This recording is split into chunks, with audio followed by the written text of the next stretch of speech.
오늘 많은 사람들이 할 수만 있다면 자신의 외모를 잘생긴 배우들과 맞바꿀 수 있으면 좋겠다는 상상을 합니다. 근데 여러분, 그것보다 훨씬 더 중요한 맞바꿈이 있습니다. 그것은 우리가 예수님의 의를 갖는 것입니다. 온 인류 가운데 가장 위대한 분의 마음과 생명력을 갖는 것이죠. 그분의 삶을 사는 것입니다. 정말 좋지 않습니까? 여러분, 생각해 보십시오. 내가 만약에 예수님처럼 말하고 생각하며 그분의 태도를 가지고 그분처럼 행동할 수 있다면 얼마나 좋겠습니까?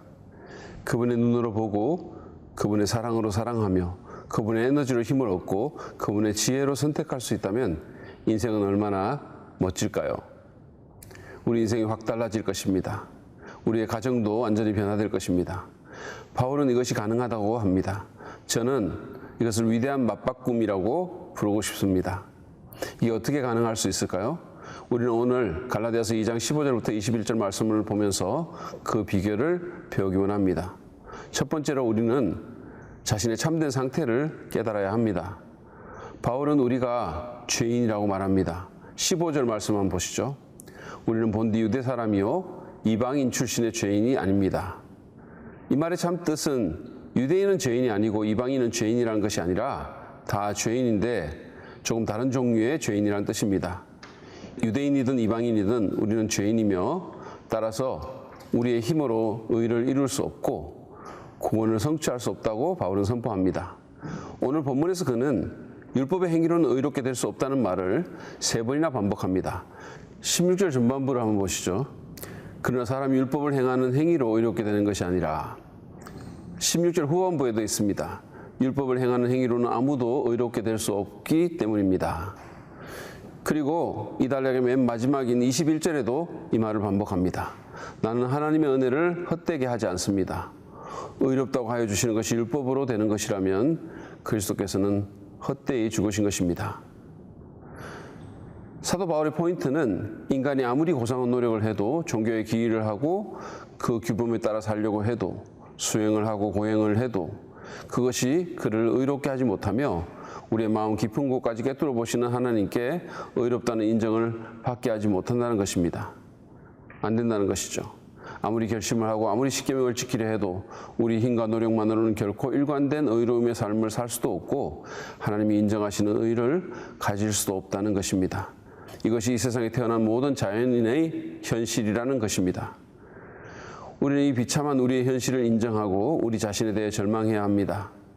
그것이 변화된 삶을 살 수 있는 예수 그리스도 위대한 맞바꿈을 할 수 있는 첫 번째 단계입니다.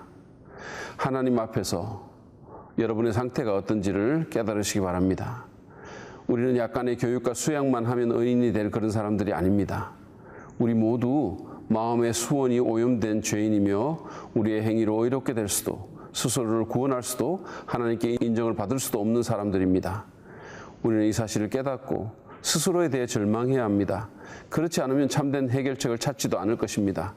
이것은 마치 암에 걸렸으면서도 그 사실을 모르는 사람이 의사를 찾지 않는 것과 같죠. 그래서 예수님은 건강한 사람에게는 의사가 필요하지 않으나 병든 사람에게는 필요하다. 나는 의인을 부르러 온 것이 아니라 죄인을 부르러 왔다고 말씀하신 것입니다. 여러분, 인간은 영적인 환자입니다. 아니, 더 정확히 말하면 인간은 영적으로 죽었습니다. 교육도 도덕도 종교도 그 어떤 것도 우리를 살릴 수 없습니다. 의롭게 하지 못할 것은 말할 것도 없죠. 마틴 루터는 흠잡을 데 없는 수도자였습니다. 그는 그의 동료들이 생사를 걱정할 정도로 수행을 했고 기도와 예배와 고해성사와 금욕의 삶을 살았습니다. 그러나 그것이 그를 의롭게 하지 못했고 그의 양심을 해방시키지 못했습니다. 그는 자신의 그 어떤 것도 하나님께 용납될 수 없음을 깨닫고 절망했습니다. 우리 모두는 자신의 상태에 대한 이런 절절한 인식이 필요합니다. 그것이 위대한 맞바꿈을 경험하게 하는 첫 번째 단계입니다. 두 번째로 우리는 그리스도께서 하신 일을 믿음으로 받아들여야 합니다. 만약에 우리의 행위로 의롭다함을 얻을 수 없다면 해결책은 무엇입니까? 그것은 바로 예수 그리스도께서 하신 일을 믿음으로 받아들이는 것입니다. 16절 말씀을 다시 한번 읽어보겠습니다. 그러나 사람이 율법을 행하는 행위로 의롭게 되는 것이 아니라 예수 그리스도를 믿는 믿음으로 의롭게 되는 것임을 알고 우리도 그리스도 예수를 믿은 것입니다. 그것은 우리가 율법을 행하는 행위로가 아니라 그리스도를 믿는 믿음으로 의롭다고 하심을 받고자 했던 것입니다. 율법을 행하는 행위로는 아무도 의롭게 될 수 없기 때문입니다. 이 구절에서 바울이 계속해서 강조하는 것은 율법의 행위로는 안 되지만 예수님을 믿는 믿음으로는 의롭게 될 수 있다는 것입니다. 신학적으로 우리는 이 교리를 이신칭의의 교리라고 부릅니다. 믿음에 의해 하나님께 의롭다는 인정을 받는다는 뜻입니다. 그러면 우리는 무엇을 믿습니까? 여기서 많은 혼란이 있다고 저는 생각합니다. 어떤 사람은 자기 체험을 믿습니다. 어떤 사람은 자기 배경을 믿죠. 나는 목사, 장로, 집사 집안에서 태어났고 자랐어. 계속 교회 생활을 했어 라고 주장합니다. 어떤 사람은 자기 열심을 믿습니다. 자기 체험을 믿거나 배경을 믿거나 열심을 믿거나 자기 경력을 믿는 것의 공통점은 다 자기를 믿는 것입니다. 그것은 자기 교회지 기독교는 아닙니다. 기독교는 기독, 즉 그리스도를 믿는 교회입니다. 내 행위나 열심이나 배경을 믿는 것도 아니고 그냥 막연히 하나님을 믿는 것도 아닙니다. 기독교는 예수 그리스도를 믿으며 예수 그리스도 안에서 그분의 아버지이신 하나님을 믿는 것입니다.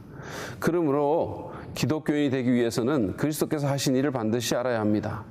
바울은 예수님의 죽음이 단순한 순교나 또는 희생이나 사랑의 표현이 아니라 우리 죄를 지시고 우리의 죄값을 대신 받으신 대속의 죽음이라고 가르칩니다. 그분이 우리가 치러야 할 죄값을 대신 치르셨고 우리가 달릴 죽음의 자리에 대신 달리셨습니다. 그렇게 하심으로써 거룩하신 하나님을 만족시키셨고 우리가 하나님께 용납될 수 있는 근거를 제공하신 것입니다. 하나님은 그리스도라는 대속 제물을 기쁘게 받으셨고 그분의 공로 때문에 우리를 용서하실 수 있게 된 것입니다. 그리고 그 사실을 예수 그리스도를 다시 살리심으로써 만천하에 공포하신 것입니다. 누구든지 그 예수님을 믿으면 우리의 어떠함 때문이 아니라 우리의 어떠함에도 불구하고 예수님의 공로 때문에 우리의 모든 죄를 용서하시고 우리를 의롭다고 인정해 주시는 것입니다. 하나님은 나를 보는 것이 아니라 예수님을 보시고 그렇게 하시는 것입니다. 한마디로 우리는 우리의 죄를 주님께 드리고 대신 그분의 의를 받는 위대한 맞바꿈을 한 것입니다. 그것이 복음입니다. 우리는 이 기쁜 소식을 믿어야 합니다.